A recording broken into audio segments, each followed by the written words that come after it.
has this become a bit of a witch hunt now? Because, you know, this opened the discussion, didn't it, about should anybody be allowed to be rehabilitated and go back to a job after committing a crime. And Ched Evans seems to become almost like the poster boy for this. Is it a witch hunt, do you think? Well, just to talk about his particular case, which is the issue today, I mean, I am not a football follower, but I remember hearing a comment from an absolute football fanatic when he was released from prison. And he said, do I want to stand on the terraces every Saturday with my boys cheering on a man who's been accused of rape and found guilty of rape and has served half his sentence, and then be allowed back in, you know, as the hero? Because there is a lot of hero worship within football.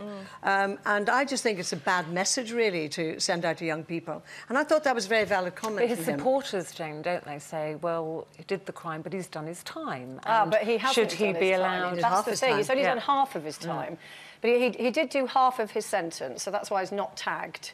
He doesn't have an electronic tag on because he did do half of his sentence, but he's out on licence. So there is a sort of a period where you are still serving your time, but you're serving it back out into the community.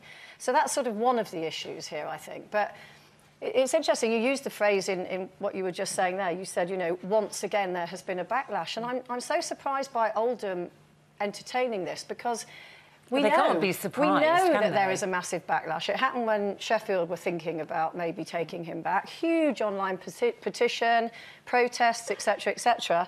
That's not going to go away anytime soon. Now, it'd be interesting to see after 5 years, which is the time then that his licence would be over, and he could then go abroad and maybe work in Malta. I think that might be a solution, but him working in this country is obviously going to be hugely problematic. This is a very emotional issue. You know, if he was a bricklayer, people wouldn't be getting overexcited about it. He would go back to his job, possibly, if he could get a job.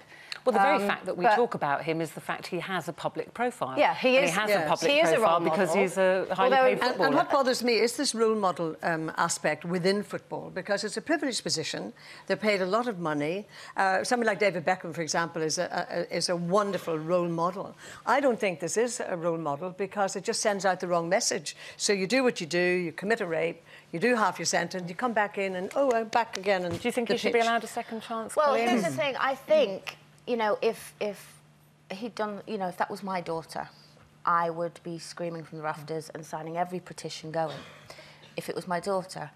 If he was my son, I think it's a different feeling for both, you know, because he's appealing, isn't he, against his conviction. Well, they've got the Criminal Cases Review Commission are actually currently conducting an investigation. Yeah. And saying within weeks there should be... It was fast-tracked, wasn't it? Yeah. So there possibly. So for me, what he should do is just stay away from it all until all of this sorts itself out, whether he retrain for something else.